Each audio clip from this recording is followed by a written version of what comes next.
Welcome back to Yoshi Entertainment, everybody. So some more church mess, if you will. And it's a bit ironic, and I'll explain why this is ironic a little bit later. So just recently, a rapper by the name of Luce Cannon decided to go sit up there with Adam 22 and his satanic antichrist no morals having behind on the No Jumper show. And he decided to spill all the tea, the alcohol, the wine, the milk, the grape juice, whatever it is in the cup.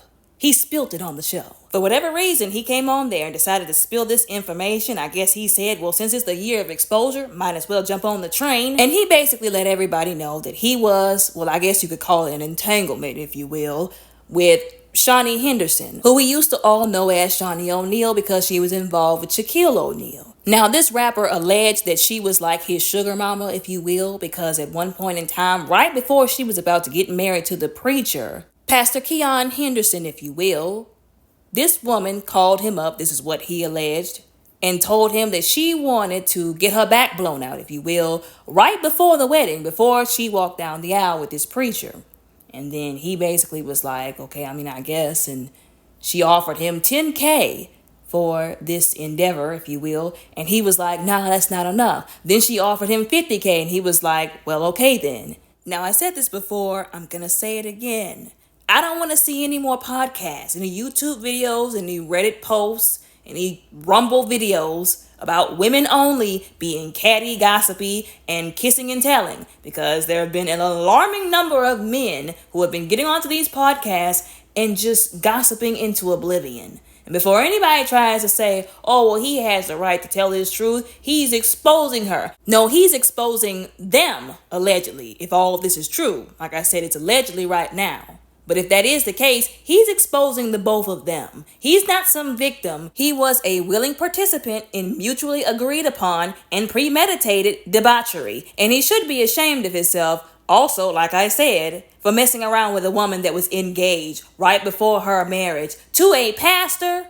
Tell me you have no shame, no morals without telling me. And it was almost like he was proud to announce this information, to spill this information, if you will.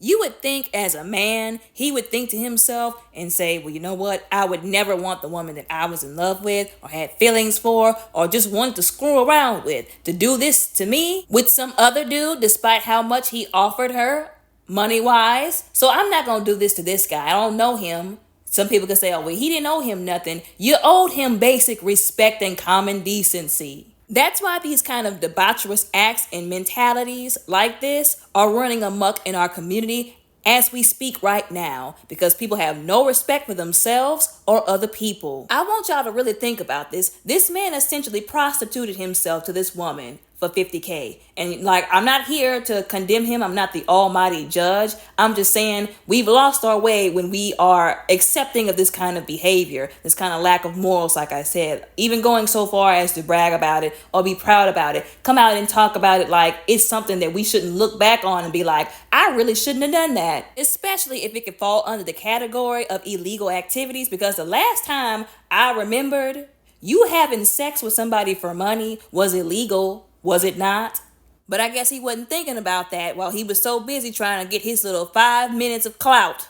Now, a lot of people were asking asking other people if they felt like Shaunie Henderson was capable of doing something like that. If this is something that's up her alley, if you will. And a lot of people were saying they felt like it was. Looking at her track record, her being involved with Shaquille O'Neal, like I said. Some of the things that she's done, some of the things that she's said, how she's handled people in the past, the show that she's on, Basketball Wives. And I've always maintained, if you're going to be a preacher's wife, you have no business being on a show like that. I don't care if she was just a producer.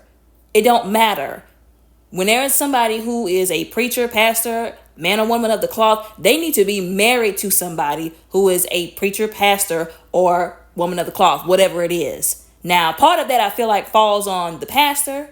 I don't know if he knew her lifestyle before he married her, and he could have very well have known it, but just chose to overlook it because he wanted to be with her so badly. But we've talked about that before, because that's basically like the Megan Good situation when she married the pastor and all the stuff that happened with them because of the lifestyle that she wanted to maintain. That's that situation all over again. But once again, this has to fall some accountability somewhere on the pastor for not marrying somebody who was already in the church, who was actually saved for real, who was serious about their walk with Christ, who was actually Holy Ghost filled, doing what she was supposed to, what God put her on here to do, ministry wise. And there have been some people calling people out for doing stuff like that, for marrying people who they knew were outside of the church world or just not saved individuals. Like, that's kind of just dumb to me. Like, why, if you know you are in the church, you're a pastor, would you go out and marry somebody who's secular? Y'all can sit up and say, oh, you're judging. But if people would open their eyes and use some maturity and wisdom and discernment and stop calling people judgmental every time they call out what's wrong, they'll see this kind of stuff coming from a mile away. I actually did not know that Shaunie was even involved with Basketball Wives of LA until just recently. And I'm talking about like a year ago or so. I just found that out. But the moment that I did, I was like, yeah, that's going to be a problem. And lo and behold, it has become a problem. Now a reproach low-key is coming upon the pastor's name because of her and some stuff that she did in the past. And I'm not saying that people should have to like sploosh all of their past, in the media so that they'll be safe from having people from their past come and throw dirt on them and be like, oh, well, I can hold this over you because you did this a couple of years ago. But it would help them if they would not be out here doing stuff that they shouldn't be doing. Like what she did, there was no excuse for that. There was no justification. I don't care who tries to co-sign it or justify or excuse it. She was wrong for it. And now she has the accountability of doing stuff she knew good and goddamn well she had no business doing. So that just comes with the territory of being raggedy. Let me just be honest.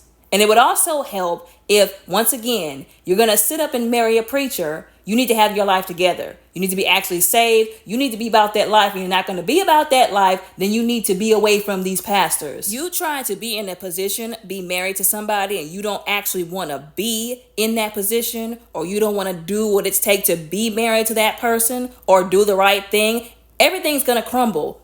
Only bad things are going to happen as a result. Something's going to come out of the woodwork eventually. And that's just what we're seeing happening right now. Allegedly. And one more thing. It really wouldn't be, I guess, that big of an issue. Maybe. Once again, if this was something that was what she used to do. She used to be involved in these kind of secular debaucherous activities that's in her past. And she actually turned away from that, got saved, and was actually doing the right thing for real and genuinely. Then we can really say, oh, this guy is just trying to mess with her. He's just being gossipy. He's just being rude and messy. He's just trying to throw her past in her face. And we can look at him all the way negatively because he would be completely in the wrong over bringing up something that she did in her past that she's already moved on from, repented from. That some people might already know, but we can't say that if she's got one foot in Basketball Wives of LA and all the other kind of secular industries, while on the other foot trying to stay married to a pastor. Doesn't go that way. Doesn't work that way. Those don't go together. You gotta be hot or cold, as they say. And I also saw somebody say on the internet, this is what it means when your sins find you out.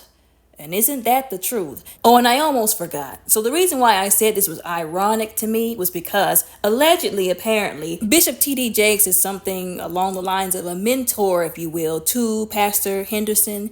And it just was odd to me because there was a video of, the two of them. He was praying for Pastor Henderson and he was like laying his head on his shoulder and all this kind of stuff. And y'all know how I feel about Bishop T.D. Jakes praying for people. Don't get me started. I've already went there. I will go there again. Don't get me started. But it was just all odd to me, that man's involvement with the bishop and all this coming out now. Not to mention, like I said earlier in the video, the shady allegations that surrounds Shaunie Henderson, where she was involved with some woman coming up missing allegedly. It's all coming out now. Like I said, there's got to be a reason for all of this. Because either the timing is too ironic or maybe it's just their time to catch their consequences. Allegedly.